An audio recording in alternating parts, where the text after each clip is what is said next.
Hey everyone, welcome to All About the Joy. This is Culture and Consequence with Carmen and Andrea. Hey Andrea, how you doing? I'm good. I'm cold. Right? People don't understand that it is freezing in Los Angeles. It is. It's 60, like 1 or something. It's what? I know, but it's like 61 and people think we're ridiculous because 61 would be beautiful weather on the East Coast or something. I'm like, no, you don't understand. If it's under 70, it's butt ass cold. That's the way I feel. It's really butt ass cold. I love that. Okay, so I sent you our little agenda of what we would talk about, and I didn't know if you had a chance to read. We're going to talk about what's her name? Marjorie Taylor Greene, MTG, coming to the realization that Trump is, I don't know. But I sent you a link, and I think everyone should read it. I could actually read it right now so that we could have it on air. I don't know. Do you think I should do that? I think you can just send people to it. I mean, send people to it. So I don't generally like give too much substance to celebrities when it comes to politics because I think they have a right to believe whatever they want or whatever, and they're celebrities and they use their, pulpit or whatever you call it. What's it called? Their platform, pulpit, whatever, in whatever way they choose to. And sometimes it pisses me off. George Clooney, I'm talking to you. And then sometimes someone like Alyssa Milano, who I don't even follow, she wrote this amazing Substack on this situation.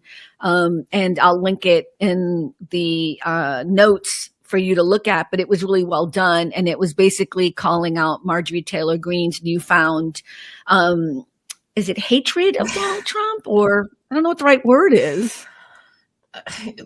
Yeah, I don't know what to say about it. It's, I don't know what the right word is. She has come to an understanding that Trumpism is bad and that Trump is bad because of the Epstein file debacle. She was calling for the Epstein files to be released and she decided that now was her time. That was the red line for her. And now she's like, oh my God, they're coming after me. I'm getting death threats and Alyssa Milano and a lot of other people, but Alyssa Milano put it in a really well written thing. And it just, why didn't you care when all this was happening to everyone else? Where were you during January 6th? Where were you during all of the different times when this was obvious to everyone else? And now you're clutching your fake pearls at the injustice and so she was basically saying, if you're going to, now come to fruition, you need to actually do it in a much more truthful way, tell all the lies, tell everything. Like she wants more from her before she accepts her back in a way. Yeah. I don't know.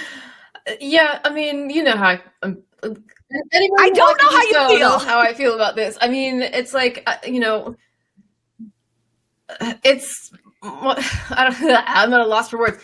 Like she's so insincere, and it's performative. It's performative for sure. And I think that truly, I think it maybe has less to do with Epstein and more like she's mad at Donald Trump for whatever reason, and there are rumors floating around about why she might be mad at Donald Trump. So she's on the outs.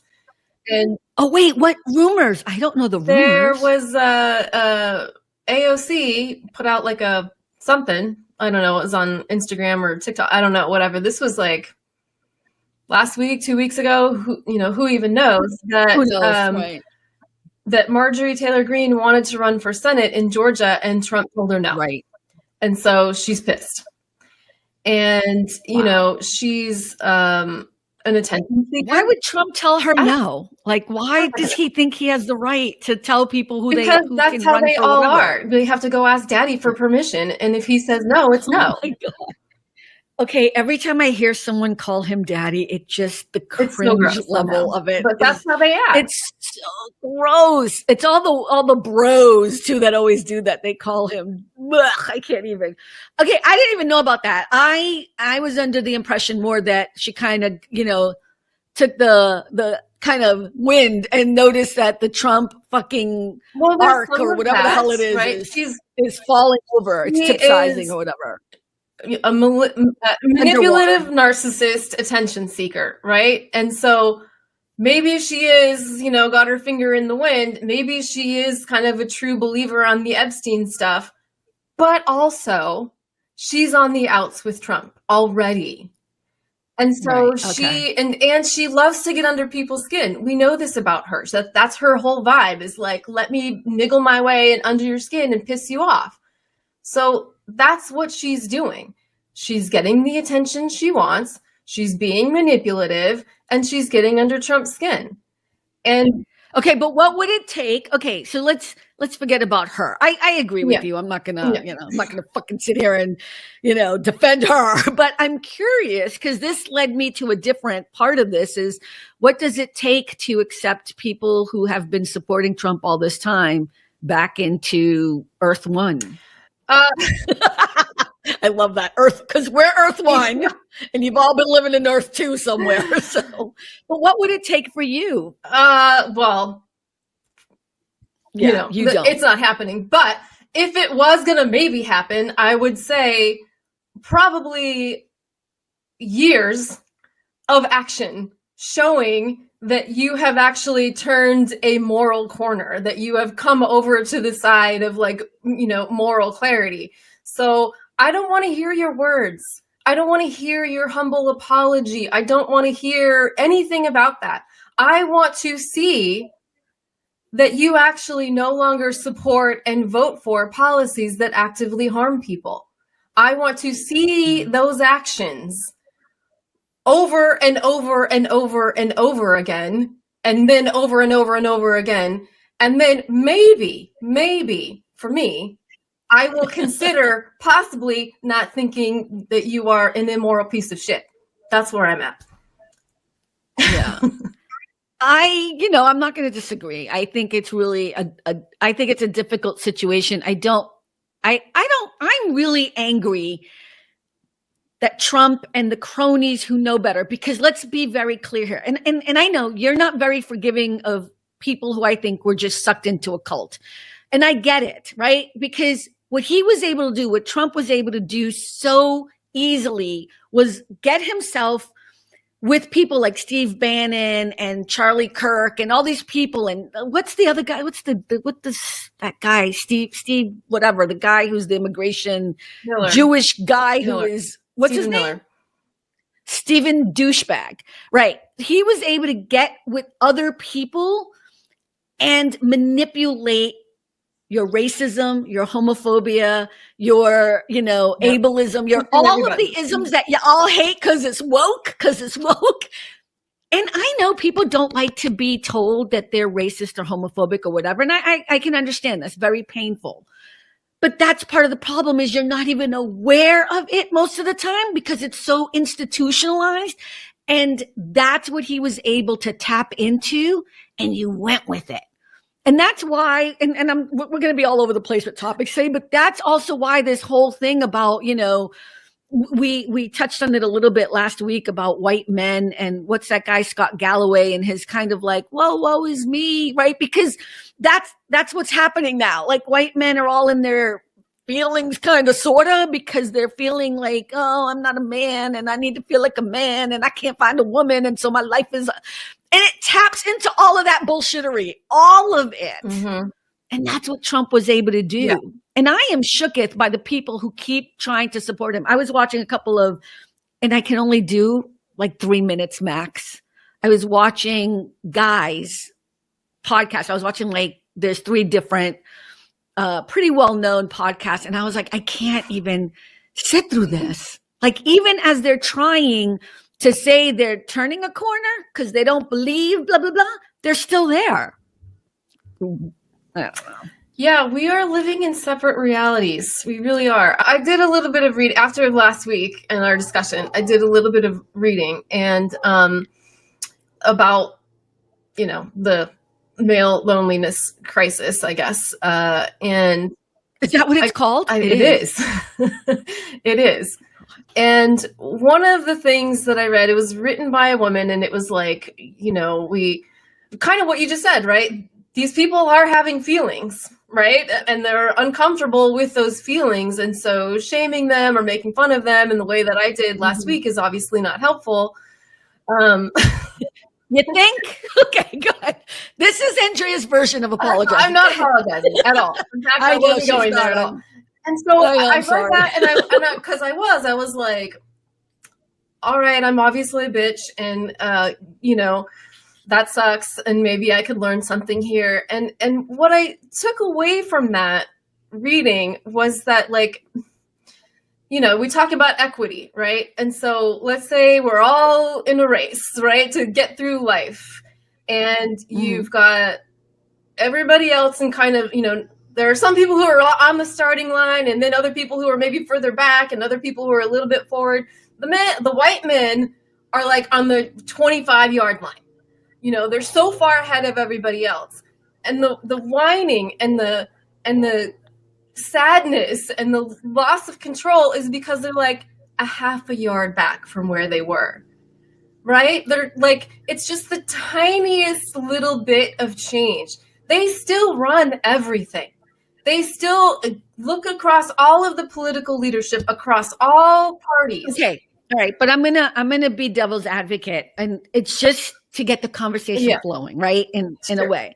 So when I was growing up, I remember adults would be telling me, stop using your race as an issue. Stop saying that because you're black this, or they would say things like, so what? You don't have parents. You can still be somebody. Like, whatever it was. Like, people were always trying to deny the fact that I was hurting or behind the whatever. I don't know anything about football, so I can't use that as an analogy, but like that I wasn't even in the playground to even be in the game. You know what I mean? Whatever it is. Okay. So I remember how much it hurt because no one would acknowledge whatever it was that I was going through.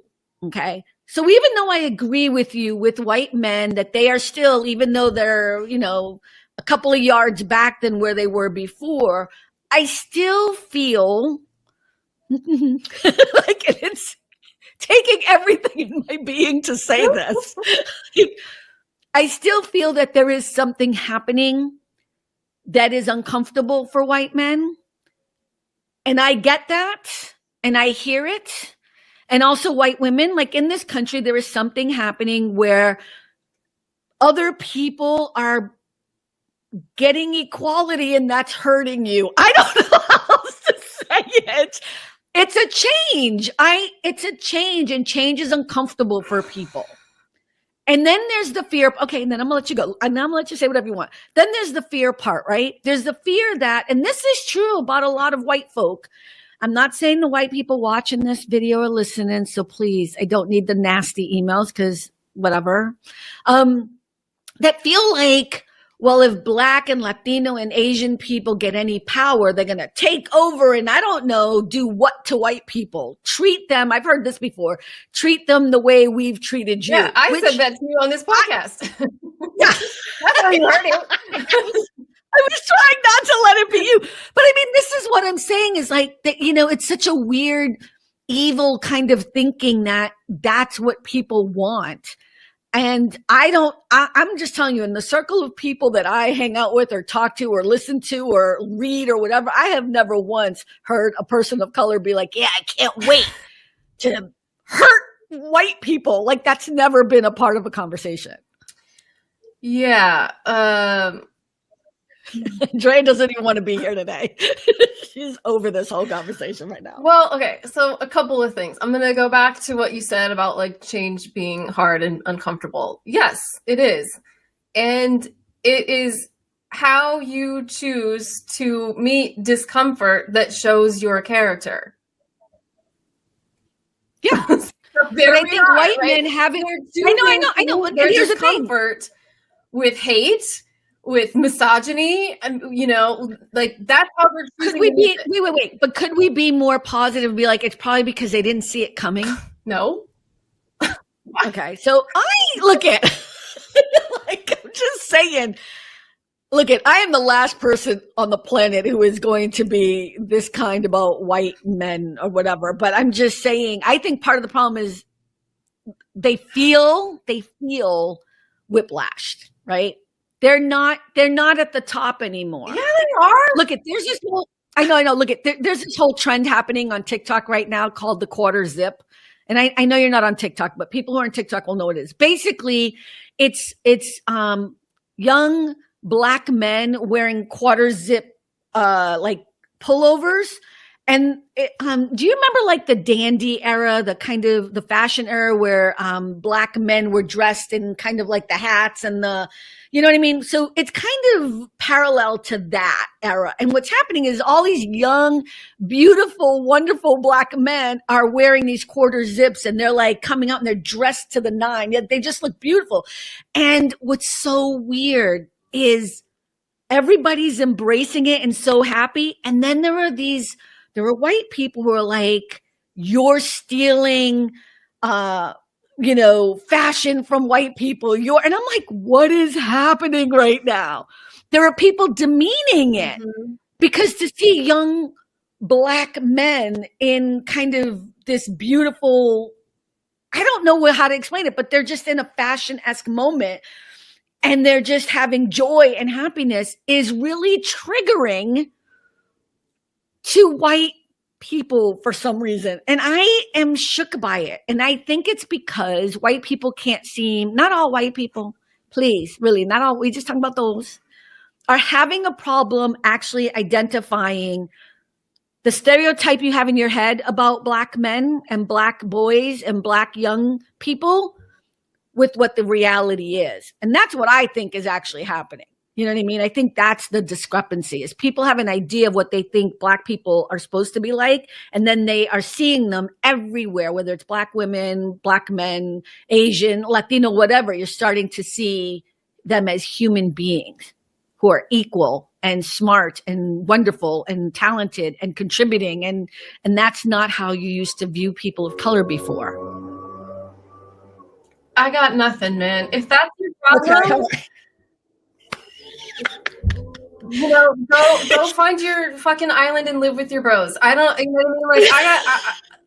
Like, I thought about this because you said last week something like, well, are you not having empathy for them? And I'm not, I guess. And that I'm a terrible person because, like, I'm sorry. Like, if that's your thinking, that's a you problem.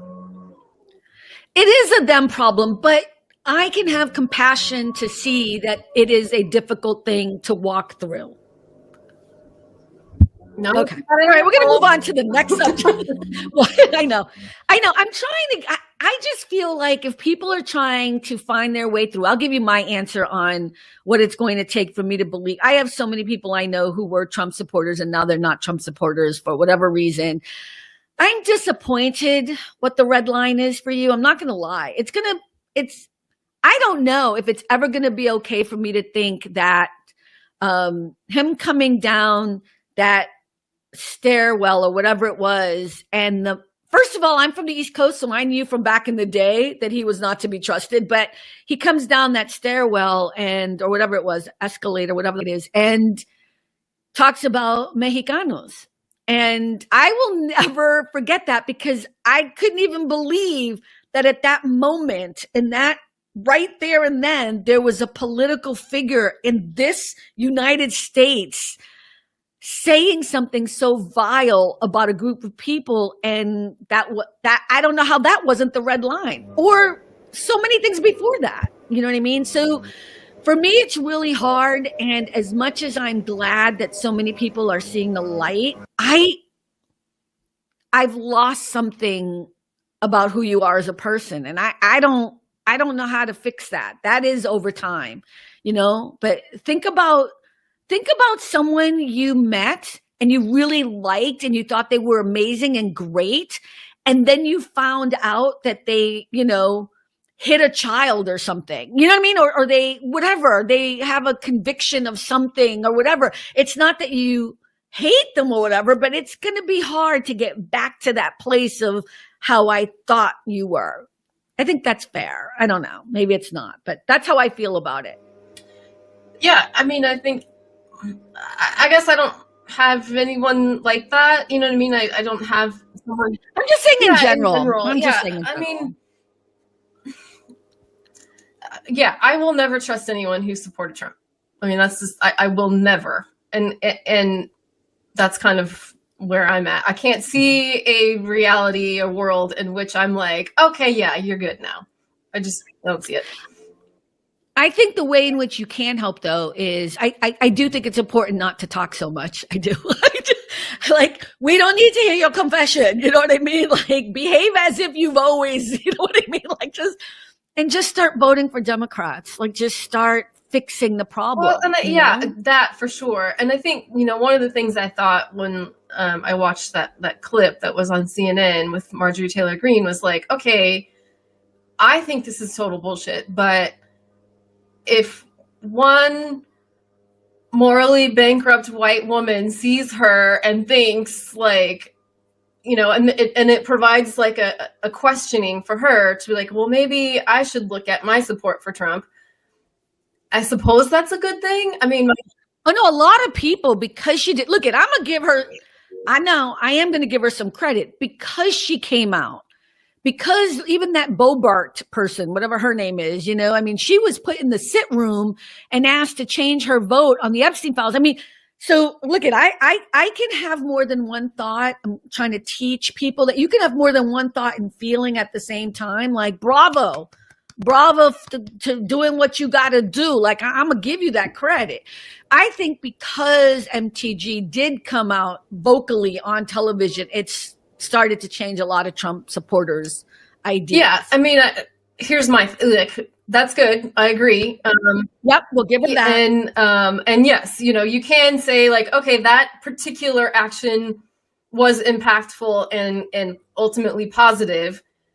However, like you said, are you then going to come out and support policies that do not harm people? Are you going to go essentially against the things you've been supporting? And I would ask that question of her and Brobart, whatever her name is, and anyone else who sort of, decided, okay, I'm not going to support Trump now. Like, is it just the Epstein files, or are you now beginning to see the light on other issues? And that, well, I'm going to give what's her name? MTG, whatever, a little bit of credit because she also came out about healthcare. She was upset about the healthcare thing and she started talking. But I think that has more to do with your Senate thing, but I don't care. She came out and she was, saying, no, we have to come up with a plan if we're not going to keep the Affordable Care Act. I don't think she ever called it Obamacare, but I think she was giving whatever words. But yeah, I mean, it goes back to the Alyssa Milano. I was really, I feel bad because I don't even know. I couldn't name what show that woman was on, but I know she's a big deal.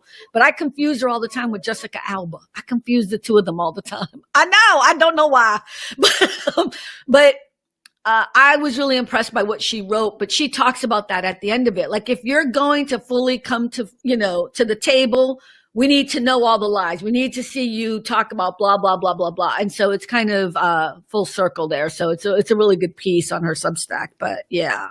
I wanted to show a video to just change. Oh, unless you had anything else you wanted to add. I wanted to, you're good. You're done with MTG. I'm going to show a video first. Andrea, you and I have not talked about this, but it just happened this morning. So let me just say that the initial video that I cannot show because I feel YouTube will take it down was basically Congress people. It was Alyssa Slotkin, who's a senator from Michigan, Mark Kelly, senator from Arizona, Jason Crow from Colorado, Representative Chrissy Holland from Pennsylvania, Maggie Goodlander from New Hampshire, also representative, and Chris Deluzio from Pennsylvania. These are all people in Congress who have military backgrounds, and they came out and they basically did a video that's been airing all over the place saying to military people, do not obey illegal orders. So I don't know if you knew about that. And then this morning, Donald Trump responded, I guess. So let's watch this. This is happening in real time. So let me give you some context. Several Democratic veterans in Congress urged service members to refuse unspecified unlawful orders. They simply said, hey, you swore an oath, and if you were given an unlawful order, you should refuse it. To which Donald Trump, of course, got very upset because he's the one issuing the unlawful orders. This is really bad and dangerous to our country. Their words cannot be allowed to stand. Seditious behavior from traitors. Lock them up. President DJT. He then went on to truth. It's called seditious behavior at the highest level. Each one of these traitors to our country should be arrested and put on trial. Their words cannot be allowed to stand. We won't have a country anymore. An example must be set. Okay, this doesn't seem like unusual behavior for him, right? Except he then retruthed the post calling for them to be hung. The sitting president of the United States reposted someone saying that other elected officials in the United States should be hung.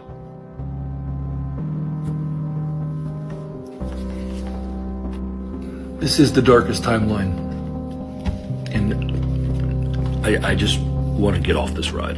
I mean, like, I don't even really know how to put it into words. He immense frustration, I guess. I don't want to say fear, but anxiety, you know? Yeah. Like we're just so far down the hole. Yeah. I think, I actually was shocked when I saw the initial video by the Congress people that they felt the need as military personnel or military, whatever is the right terminology, right? Because they used to be in the military and now they're serving our country in a different way, that they felt the need to say it to begin with. Like, that's where I was like, wait, what's happening here? And yet I've been saying it about ICE all along, and our police officers here in Los Angeles, like, why are any of you letting this happen? You know, like, why? And so I am not surprised that Donald Trump continues to behave so badly as a president, because he's been doing it since day one. But there were no guardrails at all. I mean, none whatsoever. And he's calling for basically the assassination, unaliving, the unaliving, because we can't say certain words of other. How do you not think this is like Hitler? I don't understand how you don't understand that this is. Well, Hitler had a lot of support. Hitler had a lot of support. Yeah, he did. And he also had a lot of people who did nothing. Exactly. And so it is like Hitler in that you have some support, you have some people doing nothing, and you have some people who are standing up. I mean, that's where we are. I think it's getting better that more people are seeing the light, but I don't know. And then, of course, we have where Trump the other day, was it yesterday or 2 days ago, calling a reporter piggy? God. Did you see that? Like, it's one of those things that's like, that was personally triggering for me. Like, there's all kinds of things that trigger, but it was like, what the fuck? How does everybody not stop what they're doing in that moment and be like, you can't do that? Well, it's also so normalized. So for people who don't know, he was on the plane. He was being asked a question by a reporter. And of course, it had to do with the Epstein files or whatever, I think. And it was a woman asking the question. And because, I don't know, it's so exhausting. Like, I don't know how people don't remember this country without it being this exhausting every day. It's so disgusting that every time I hear something about Trump, it's negative. It's never something positive, because he doesn't do anything positive. He had the fucking Saudi Arabia guy. Just thinking about that. In the Oval Office, who killed, what's his name? Khashoggi? I forget how to say it. I can't remember his first name, but Khashoggi, I think, is his last name. And admitted it. Like, I mean, they took I think it was almost to the day that he was murdered. It was like on the anniversary or something, or very, very close to it. Like, just so vile. I just want to talk about Barack Obama's tan suit for a moment.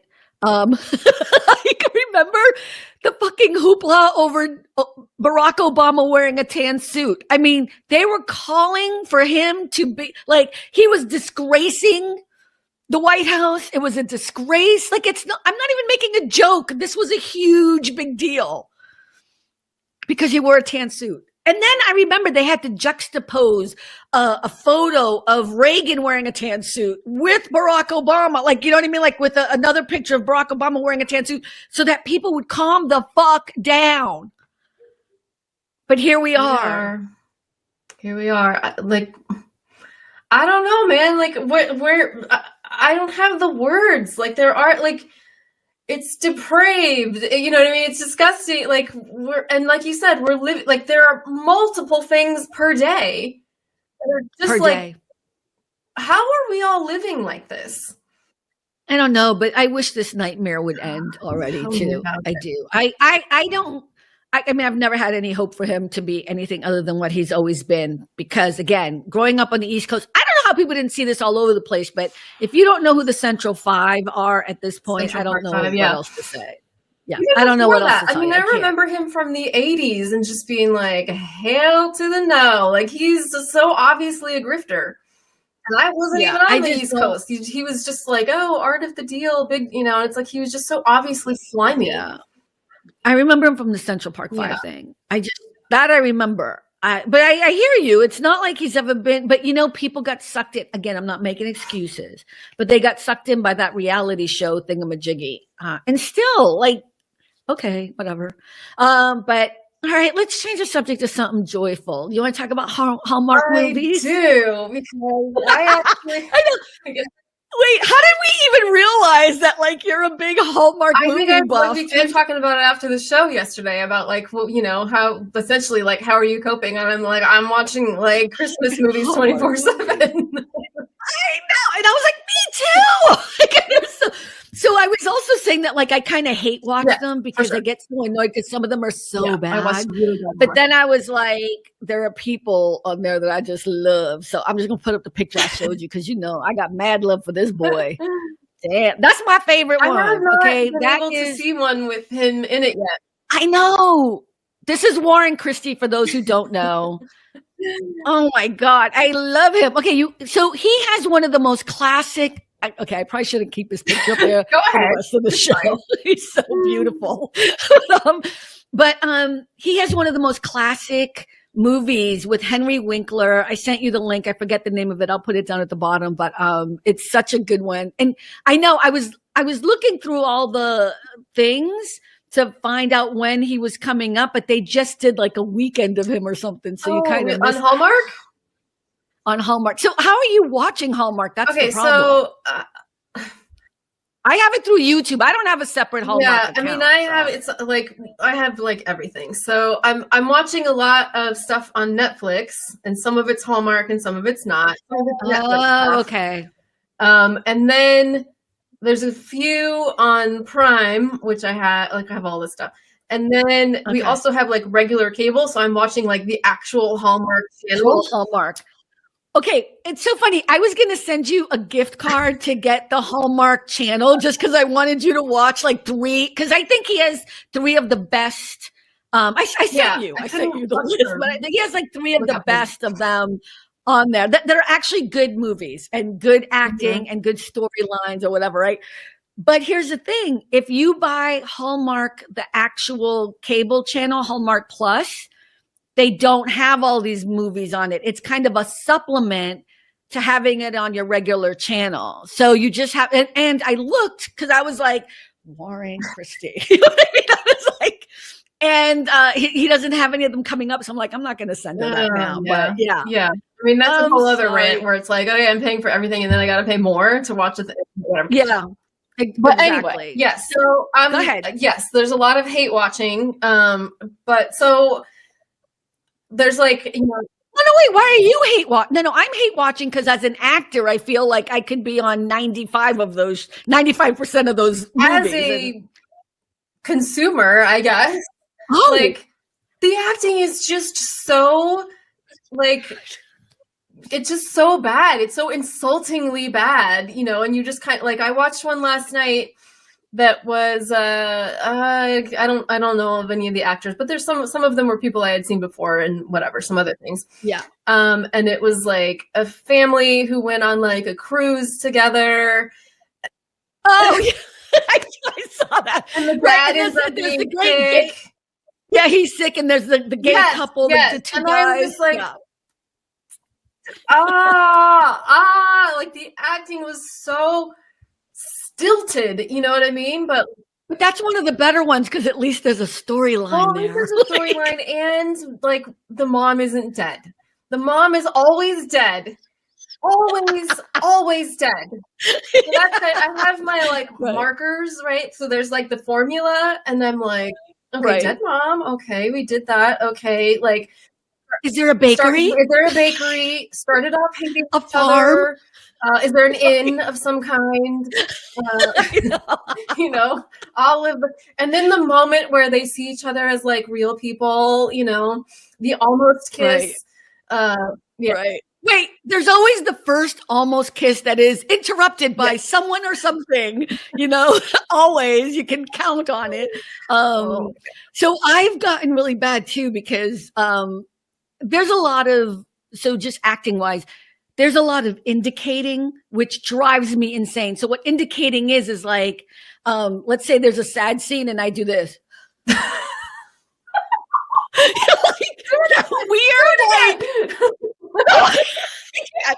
But you know what I mean? Like indicating, it's like, I'm going to show you with my face how I feel. You know what I mean? It's like, it drives me insane. Like, I can't see that now. I'm only going to be looking for that in everything I watch. I'm telling you, you're going to see it every time you watch Hallmark. And it's one of those things where I just want to go on set and be like, okay, everyone here was an actor. No indicating. Let me show you what that looks like. Because once you know, you'll stop doing it. But let me tell you, and we're talking about actors who've been on there for years who are doing this. Yeah. So that's one thing. And then the other thing, and this is just a shout out to all the actors out there who are on these shows. If you're not going to really kiss, like you're not going to use tongue and stuff, don't do it because we can tell. What is this? You're so tight. Stop it. You're not really kissing. If you don't want to really kiss him, we're waiting. That's the moment we're waiting for. That's why we're there. Right. We're always so excited and we already got interrupted by whatever the fucking muffins are done or something. You know what I mean? Like, and then you go and it's the ending shot and you didn't actually kiss and I'm like, fuck it, you know, but oh my God. I love that you hate watch it too. So you also think, but some of the writing's also bad. I mean, like the one last night was like, the writing was terrible. It had a story, but like the dialogue was like, oh my God, kill me now. Yeah. Yeah. Okay. So why do you, I mean, I know why I watch it. There is something it's like comfort food to me. I said it's like you know, it's like macaroni and cheese. It's cozy. There's usually baked goods involved. You know, people are dressed nice and warm. I mean, there's just, it's just like, I can't wait till they come on. I get excited. Really? That's really? Yeah. Oh my God, you're so funny. I can wait for them to come on. I kind of, I have my favorites. I like, my other favorite is Kevin McGarry. I don't know, you know who that is. They look similar, dark hair, tall, good looking. He's on, When Calls the Heart too. He's the lead actor in When Calls the Heart. But I really like him too. I think he's a good actor, but he's also good looking. As far as the women are concerned, it's so funny because you brought up one of them and I'm like, she's the baby doll of Hallmark. Like, we can't like even be mad at her. Line at the Hallmark stores now. Yeah. What's her name? Chabert or some Malay. I don't know. Okay, we're bad. I don't care about the women because I care about the men. Yeah. You know what I mean? I will say this. I do love that there are gay people. Yeah. Okay, wait, let me back up. So one of my favorite things about Hallmark is like when they were making this change where they were going to have more people of color, they were going to have more different types of relationships, you know, like gay men or whatever. people were going crazy on social media. I want it to stay the same. I'm going to leave too. I'm going to go. And I was like, baby, do you not know that 75% of those men are gay on that show? Like, all you have to do is Google them. Right. They are actually gay. And I remember writing that, like, this was back in the Twitter days when Twitter wasn't what the fuck it is now. And they, like, people were so, it doesn't matter. They're not. That's not true. I'm like, well, if it doesn't matter, why do you care then? If I was have Christmas, come on now. I'm like, it just cracks me up. So yeah, that's the other part. So, there's like 3 leading men on there who, you know, I Googled because I want to see how old they are, you know what I mean? Everything, see if there's a possibility and stuff. And I'm like, oh my God, you're gay. You're having McGarity go too.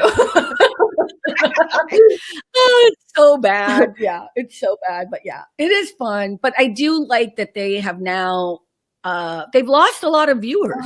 They've lost a lot of. Okay, so what? So you're new to the Hallmark. I am. Yeah. Very proud of you. I don't think anyone would expect this. It was really like last year, maybe the year before, where I was like, okay, because there was like the traditional Christmas stuff that you watch, right? Like, you know. That starts in June, but yes. And then I was always sort of like, oh, these movies are so stupid. And then there was that one. It kind of started it all for me. I'm embarrassed to say, but don't be embarrassed. It was on Netflix, and it was the Lindsay Lohan one. It was kind of like her comeback vehicle. I can't remember what it's called now. I didn't see it, so it's okay. I don't know. I don't have Netflix.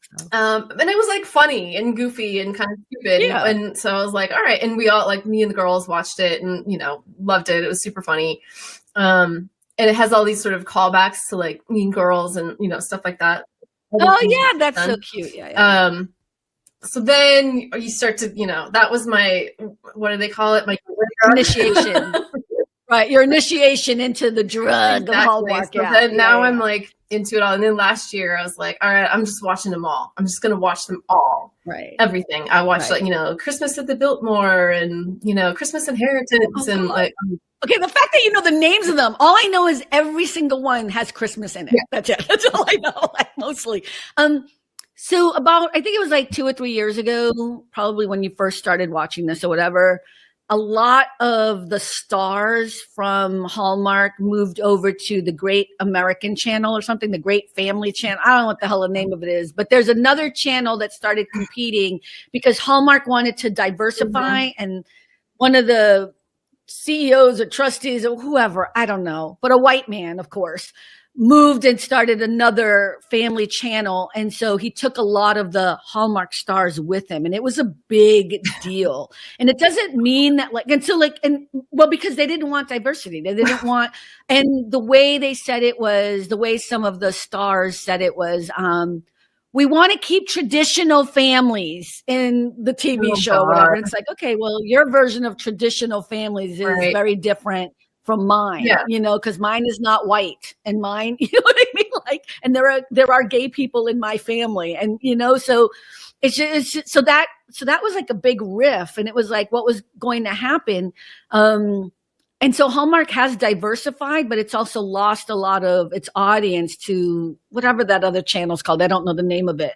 But it's something like that, you know, Great American Family or something stupid, you know. But you can also see, because it's like Lifetime. There's so many of them now, right? That are just churning out these shows, these movies, because they're so easy. They're so low budget. I was going to say, they're obviously pretty like cheaply made, I would think.